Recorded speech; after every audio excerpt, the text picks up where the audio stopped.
नमस्कार, जय हिंद दोस्तों।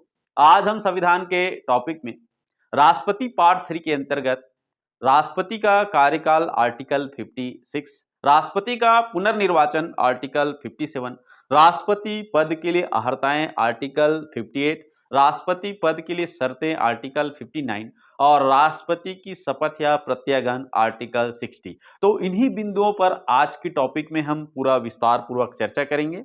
इससे पहले हमने अन्य आर्टिकलों को पढ़ा, जैसे आर्टिकल 52 भारत का एक राष्ट्रपति होगा। आर्टिकल 53 में हमने पढ़ा संघ की कार्यपालिकन शक्ति राष्ट्रपति में निहित होगा। आर्टिकल 44 में हमने पढ़ा राष्ट्रपति की निर्वाचन मंडल और आर्टिकल 55 में राष्ट्रपति की निर्वाचन की प्रक्रिया को हमने विस्तार पूर्वक समझ लिया। अब हम आगे बढ़ते हैं आज के टॉपिक में राष्ट्रपति के कार्यकाल आर्टिकल 56 से। भारत में निर्वाचित राष्ट्रपति का जो कार्यकाल होता है वो 5 वर्षों के लिए होता है। भारत में राष्ट्रपति कितने वर्षों के लिए चुना जाता है? 5 वर्षों के लिए। और दूसरा बिंदु हम यहीं पर पढ़ेंगे कि जब तक नए राष्ट्रपति उत्तराधिकारी चयनित नहीं हो जाता तब तक पुराने राष्ट्रपति जो है अपने पद पर आसीन रहेंगे। तो दो बिंदु है, भारत के राष्ट्रपति का जो कार्यकाल होता है वो 5 वर्षों के लिए होती है। दूसरा जो है, नए राष्ट्रपति जब तक पद ग्रहण नहीं कर लेता तब तक पुराने राष्ट्रपति पद पर आसीन रहेंगे। इसका मतलब साफ है कि राष्ट्रपति का पद भारत में कभी भी रिक्त नहीं होता। हालांकि पुराने राष्ट्रपति की कार्यकाल समाप्त होने से पहले ही नए राष्ट्रपति का निर्वाचन हो जाता है। इस प्रकार से 5 वर्षों के बाद नए राष्ट्रपति पद आसीन करते हैं। अब किसी भी प्रकार से 5 प्रक्रिया से राष्ट्रपति का पदच्युति होती है, राष्ट्रपति जो है अपना पद को त्यागते हैं। तो देखते हैं वो कौन कौन से प्रक्रिया है। तो पहला है स्वतः से त्याग पत्र। अगर राष्ट्रपति को लगता है कि वो असमर्थ है या बीमार है या किसी बीमारी के कारण से परेशान है तो अपना पद जो है वो त्याग पत्र दे सकते हैं। राष्ट्रपति अपना पद को त्याग उपराष्ट्रपति को देते हैं। किनको त्याग पत्र देते हैं? उपराष्ट्रपति को। और उपराष्ट्रपति इसकी सूचना जो है लोकसभा अध्यक्ष को देते हैं। तो राष्ट्रपति अपने पद से त्याग पत्र उप राष्ट्रपति उप वाइस प्रेसिडेंट को देते हैं और वाइस प्रेसिडेंट जो है इसकी सूचना किसको प्रदान करती है? लोकसभा के स्पीकर को, लोकसभा के अध्यक्ष। अब लोकसभा के अध्यक्ष क्यों देते हैं, राज्यसभा को सूचना क्यों नहीं देते? कि भारत का जो उपराष्ट्रपति होता है वो राज्यसभा का पदेन सभापति होता है। इस प्रकार से उपराष्ट्रपति को अगर अपना त्याग पत्र राष्ट्रपति दे दिए तो ऑलरेडी राज्यसभा को इसकी सूचना मिल गई। इसलिए लोकसभा के स्पीकर को क्या दिया जाता है? सूचना दिया जाता है, क्योंकि लोकसभा एक लोकप्रिय सदन होता है और यह पता चल जाता है कि राष्ट्रपति ने अपने त्याग पत्र दे दिया और नए राष्ट्रपति के निर्वाचन की प्रक्रिया आगे बढ़ाया जाए। इस प्रकार से दोनों सदन को सूचना मिल जाती है कि राष्ट्रपति जो सर्वोच्च पद है भारत का, उन्होंने अपना त्याग पत्र दे दिया है। इसीलिए राष्ट्रपति जो है अपना त्याग पत्र उपराष्ट्रपति को देते हैं और उपराष्ट्रपति इसकी सूचना किसको प्रदान करते हैं? लोकसभा के स्पीकर को। तो ये पहला कंडीशन हो गया। दूसरा है कार्यकाल पूर्ण हो जाता है तब वो अपना उनका पद रिक्त हो जाता है, समझ में आ रहा है। तीसरा है मृत्यु होने पर। अगर राष्ट्रपति के कार्यकाल के दौरान राष्ट्रपति का मृत्यु हो जाता है तो ऐसे कंडीशन में उसकी पद जो है मुक्त हो जाती है, समझ में आ रहा है। तो यहां पर कार्यवाहक राष्ट्रपति बनाने की प्रावधान है। तो जैसा कि हम लोग जानते हैं कि इतिहास में ऐसा हुआ है, डॉक्टर जाकिर हुसैन और जो है फखरुद्दीन अली अहमद, उनके पद के कार्यकाल के दौरान ही उसकी मृत्यु हो गई थी। तो उनको पूर्ति करने के लिए, क्योंकि राष्ट्रपति का पद तो रिक्त होता नहीं है, तो तत्कालिक जो व्यवस्था ये हुआ कि कार्यवाहक राष्ट्रपति चुने जाते हैं। तो तीसरा कंडीशन यहाँ पर क्या है? मृत्यु होने पर। और चौथा है महाभियोग की प्रक्रिया। राष्ट्रपति को हटाए जाने की जो प्रक्रिया होती है वो महाभियोग प्रक्रिया है, जिसको हम आर्टिकल 61 में विस्तार पूर्वक अलग से टॉपिक बनाकर समझेंगे। तो इस टॉपिक में भी महाभियोग की प्रक्रिया का वर्णन है। याद रखना, ये प्रश्न पूछे जाते हैं कि कौन से आर्टिकल में महाभियोग प्रक्रिया के बारे में चर्चा है। तो आर्टिकल 56 में और आर्टिकल 61 में तो इसके संबंधित विशेष प्रावधान है, प्रक्रिया कैसे होती है महाभियोग की, समझ में आ रहा है। तो दो अनुच्छेदों में महाभियोग प्रक्रिया के बारे में चर्चा है, आर्टिकल 56 और आर्टिकल 61। पांचवा कंडीशन है निर्वाचन अवैध। अगर किसी भी प्रकार का निर्वाचन को अवैध है, उस कंडीशन में राष्ट्रपति को अपने पद से हटना पड़ता है।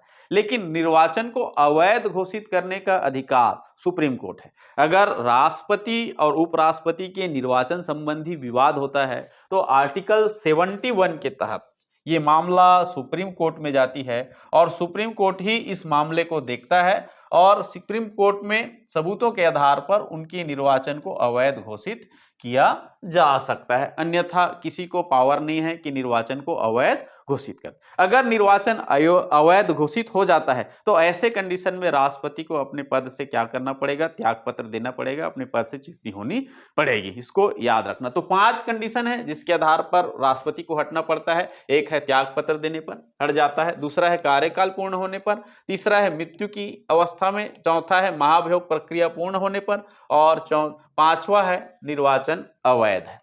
अब हम आर्टिकल 57 की ओर बढ़ते हैं। आर्टिकल 57 क्या है? राष्ट्रपति की पुनर्निर्वाचन। भारत में राष्ट्रपति पुनर्निर्वाचित हो सकता है, इस बात का उल्लेख आर्टिकल 57 में है। और कितने बार? तो कई बार, कोई सीमा नहीं है, कोई लिमिट नहीं है, वो कई बार भारत के राष्ट्रपति बन सकते हैं। तो राष्ट्रपति का पुनर्निर्वाचन संभव है और इस बात की सूचना हमको कहां से मिलता है, किस अनुच्छेद से मिलता है? तो आर्टिकल 57। जैसे कि हम अमेरिका की राष्ट्रपति की चुनाव की प्रक्रिया देखते हैं। अमेरिका में राष्ट्रपति जो है 4 वर्षों के लिए निर्वाचित होते हैं और 2 ही बार वहां के राष्ट्रपति बन सकता है। तो भारत के संविधान में स्पष्ट रूप से लिखा हुआ है आर्टिकल 57 के अंतर्गत कि भारत में व्यक्ति जो है कई बार राष्ट्रपति बन सकते हैं। आर्टिकल 57 राष्ट्रपति के पुनर्निर्वाचन। अब हम राष्ट्रपति पद के लिए जो अर्हताएं हैं, योग्यता है, उसको हम देखते हैं। तो संविधान में राष्ट्रपति पद निर्वाचन के लिए 4 प्रकार की अर्हताएं मुख्य रूप से वर्णन है। उन्हीं 4 प्रकार के जो अर्हताएं हैं, योग्यता है, उसको हम समझते हैं। पहला है भारत का नागरिक हो। भारत का नागरिक होना जरूरी है। भारत का नागरिक रहेगा वही व्यक्ति भारत के राष्ट्रपति निर्वाचन बनने के लिए योग्य हो। अब यहाँ पर नागरिकता से संबंधित है, चाहे वो जन्म से हो। 5 आधार पर हमारे देश में नागरिकता ग्रहण की जाती है, समझ में आ रहा है? वंशानुगत हो, जन्मगत हो। तो 5 आधार पर उसकी नागरिकता अगर प्राप्त है तो वैसे कंडीशन में वो राष्ट्रपति बनने के लिए योग्य है, अर्ह है।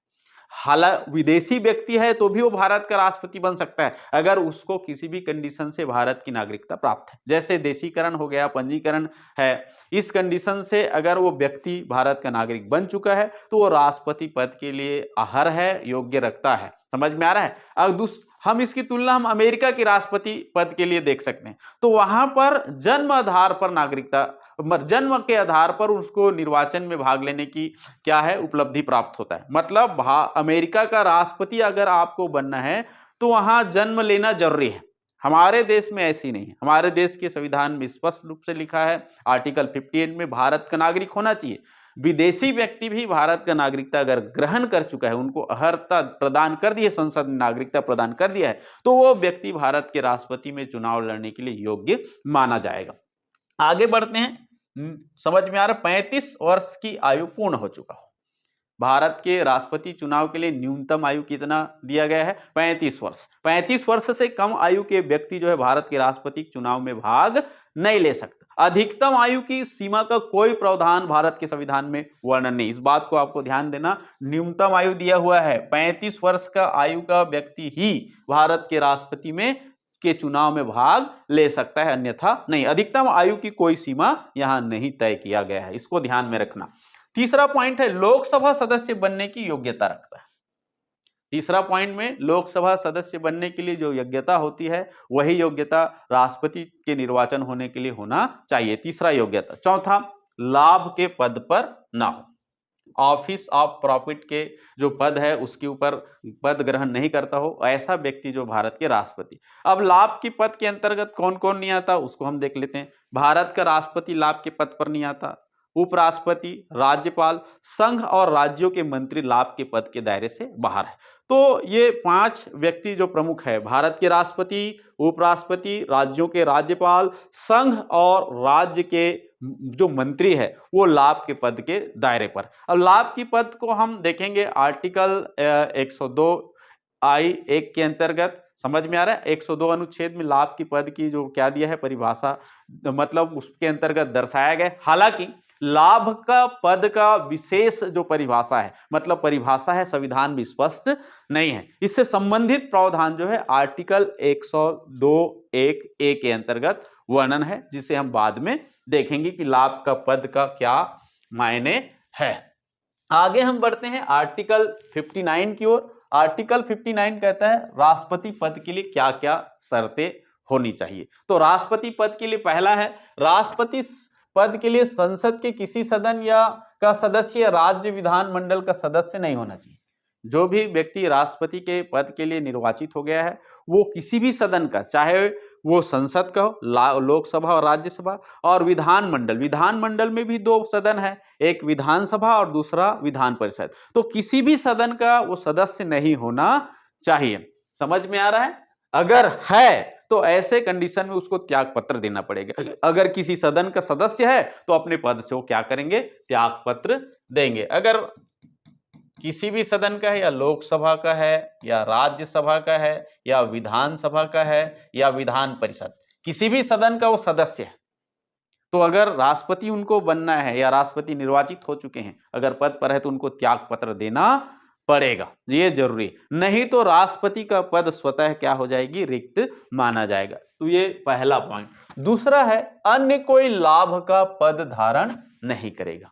जब राष्ट्रपति का निर्वाचन हो जाएगा तो दूसरा कोई लाभ का पद है वो धारण नहीं कर सकेंगे। ये point number second. Third point है, संसद द्वारा निर्धारित उपलब्धि, संसद उनके लिए निर्धारित उपलब्धियां हैं और भत्ते हैं और विशेषाधिकार उनको प्रदान किए हैं, वह प्राप्त होगा। को उनको भत्ते हैं, जो उपलब्धियां हैं और विशेषाधिकार जो भी प्रदान करते हैं, वो उनको क्या होंगे? उपलब्ध होंगे शर्तें के अंतर्गत। उनकी उपलब्धियों को भत्ते और कार्यकाल के दौरान कम नहीं किया जा सकता। जब राष्ट्रपति के पद जब ग्रहण किए, उनका कार्यकाल चल रहा है, तो उनकी जो उपलब्धि है, उनको जो प्रदान किया संसद ने, ठीक है, भेद भत्ते हैं, उनको कम नहीं किया जा सकता। इस बात को ध्यान रखना। और पांचवा पॉइंट है, उन्हें बिना किराए चुकाए अधिकार निवास आवंटित होगा। राष्ट्रपति को बगैर किराए चुकाए एक निवास उत्पन्न आवंटित किया जाएगा। जैसे राष्ट्रपति, राष्ट्रपति भवन, भारत का राष्ट्रपति कहाँ निवास करेंगे? तो राष्ट्रपति भवन में, जो दिल्ली में है, और वो निःशुल्क आवास होगी। तो इस बात की जो प्रावधान है आर्टिकल 59 के अंतर्गत है। तो 5 शर्तें हैं, उसको हम फिर से एक बार दोहराते हैं। भारत के राष्ट्रपति जो है संसद के किसी भी सदन का सदस्य या राज्य विधानमंडल का सदस्य नहीं होना चाहिए। अगर है तो उनको त्याग पत्र देना है। ठीक, अगर त्याग पत्र नहीं देते हैं, उस कंडीशन में राष्ट्रपति का पद स्वतः रिक्त माना जाएगा। दूसरा है, कोई अन्य लाभ का पद का धारण नहीं करेंगे।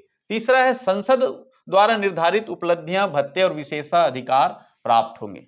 और राष्ट्रपति का विशेषाधिकार से संबंधित प्रावधान हम आर्टिकल 368 में हम पढ़ेंगे। एक बार हम उसके विशेषाधिकार के बारे में चर्चा कर लेते हैं। भारत के राष्ट्रपति है और राज्यपाल है, उनको विशेषाधिकार प्रदान किया गया। आर्टिकल 368 में राष्ट्रपति के विशेषाधिकार के बारे में वर्णन है। जब राष्ट्रपति पद पर आसीन है, अर्थात उनका कार्यकाल चल रहा है, तो देश के किसी भी न्यायालय के द्वारा उनको नोटिस नहीं भेजा जाएगा, न्यायालय में उसको समक्ष प्रस्तुत नहीं किया जा सकता। दूसरा है, दीवानी और फौजदारी मामला अगर राष्ट्रपति के ऊपर चल रहा है, तो उसके कार्यकाल के दौरान उसको गिरफ्तार नहीं किया जा सकता। तीसरा पॉइंट लिखा हुआ है कि सिविल मामले में अगर उसके ऊपर वाद आता है, तो ऐसे कंडीशन में उसको 2 माह पूर्व सूचना देकर के उनके ऊपर जो है उनसे व्यक्तिगत रूप से क्या किया जा सकता है? पूछताछ किया जा सकता है। तो यह है राष्ट्रपति पद के लिए विशेषाधिकार। हम और इसको विस्तार पूर्वक आगे पढ़ेंगे आर्टिकल 361 के अंतर्गत। ठीक, उनकी उपलब्धियां, भत्ते कार्यकाल के दौरान कम नहीं किया जा सकता। उन्हें बिना किराया चुकाए अधिकार निवास आवंटित होगा, मतलब उनको मकान उपलब्ध कराया जाएगा, वो भी बगैर किराया का। राष्ट्रपति भवन उनके लिए पूरा निःशुल्क है, वहीं पर वो रहते हैं। भारत के राष्ट्रपति, नई दिल्ली में राष्ट्रपति भवन है, वो बिल्कुल निःशुल्क है। और वो किसके लिए आवंटित होता है? राष्ट्रपति महोदय के लिए, बिना शुल्क के। इसको याद रखना। तो ये 5 प्रकार की शर्तें हैं। अब हम आर्टिकल 60 देखते हैं। राष्ट्रपति किस प्रकार से शपथ या प्रतिज्ञान, शपथ मतलब जो ईश्वरवादी होते हैं, आस्तिक होते हैं, उनके लिए होता है। और प्रतिज्ञान जो है कोई अगर ईश्वरवादी नहीं है, अगर ईश्वर को नहीं मानता तो प्रत्यज्ञान करते हैं। तो भारत के राष्ट्रपति को सुप्रीम कोर्ट के न्यायाधीश जो है शपथ दिलाते हैं। ये बात उल्लेख है आर्टिकल 60 में। अगर सुप्रीम कोर्ट का न्यायाधीश नहीं है तो अन्य वरिष्ठ न्यायाधीश, वरिष्ठतम न्यायाधीश उनको क्या करेंगे, शपथ दिलाएंगे। तो याद रखना, भारत के राष्ट्रपति को शपथ कौन दिलाते हैं, तो सुप्रीम कोर्ट का मुख्य न्यायाधीश। अगर सुप्रीम कोर्ट का मुख्य न्यायाधीश नहीं है, किसी कारणवश से पद रिक्त है या बीमार है या अन्य कंडीशन से पद पर आसीन नहीं है, तो ऐसे कंडीशन में जो सुप्रीम कोर्ट का मोस्ट सीनियर जज है वो उनको शपथ दिलाएंगे। ये बात जो है भारत के संविधान के आर्टिकल 60 में वर्णन है, साफ वर्णन है। भारत के राष्ट्रपति को शपथ कौन दिलाएगा, सुप्रीम कोर्ट के चीफ जस्टिस। अगर नहीं है तो उनकी अनुपस्थिति में जो सुप्रीम कोर्ट का वरिष्ठतम जज होगा वो उनको शपथ दिलाएंगे। इस प्रकार से हम देख रहे हैं कि राष्ट्रपति को शपथ दिलाने वाले सुप्रीम कोर्ट के न्यायाधीश ही होते हैं, अन्य कोई राष्ट्रपति को शपथ दिला नहीं सकता। इसको हमको याद रखना है। अब राष्ट्रपति किस प्रकार से शपथ लेता है, तो राष्ट्रपति शपथ लेते हैं उसमें हम 3 बिंदु में। पहला, अगर ईश्वरवादी है तो शपथ लेंगे, मैं ईश्वर की शपथ लेता हूं कि भारत के राष्ट्रपति पद का निष्ठापूर्वक पालन करूंगा, पहले यह शब्द होता है। दूसरा उनका शब्द होता है भारत के संविधान व विधि का प्रतिरक्षण, डिफेंड। समझ में आ रहा है, अर्थात वो स्वयं इसकी अवहेलना नहीं करेंगे। दूसरा है परिरक्षण, भारत के संविधान या विधि का दूसरों को अवहेलना करने नहीं देंगे। और तीसरा चीज है संरक्षण, प्रोटेक्ट, मतलब संविधान की संरक्षण करना। तो भारत के राष्ट्रपति जो है अपनी शपथ के दौरान ये बात को स्पष्ट करता है कि भारत के संविधान या विधि का प्रतिरक्षण, डिफेंड, परिरक्षण, प्रोसीजर और संरक्षण, प्रोटेक्ट करूंगा। साथ ही साथ उसी बिंदु के अंतर्गत लिखा हुआ है भारत की जनता और जनता की सेवा और कल्याण करूंगा। तो ये महत्वपूर्ण है राष्ट्रपति की शपथ, और आर्टिकल 60 में इसका विस्तार पूर्वक चर्चा है। इससे प्रश्न बनता है कि राष्ट्रपति किस प्रकार से शपथ लेता है, तो इसमें इस बिंदु को आपको ध्यान रखना, भारत के संविधान या विधि का प्रतिरक्षण, डिफेंड, परिरक्षण, प्रोसीजर और संरक्षण, प्रोटेक्ट करूंगा तथा भारत की जनता की सेवा और कल्याण करूंगा। यह है राष्ट्रपति की शपथ, और इसके बारे में स्पष्ट उल्लेख जो है आर्टिकल 60 के तहत वर्णन है। तो आज की टॉपिक में हम यहीं तक समझते हैं। आगे का जो विस्तार है राष्ट्रपति की निर्वाचन पर, राष्ट्रपति की पद पर महाभियोग की प्रक्रिया, अगले टॉपिक के अंतर्गत आर्टिकल 62 में रिक्तियां पढ़ेंगे। तो नेक्स्ट टॉपिक में हम उसे विस्तार पूर्वक समझने वाले हैं। तो आज हम यहीं पर समाप्त करते हैं। जय हिंद।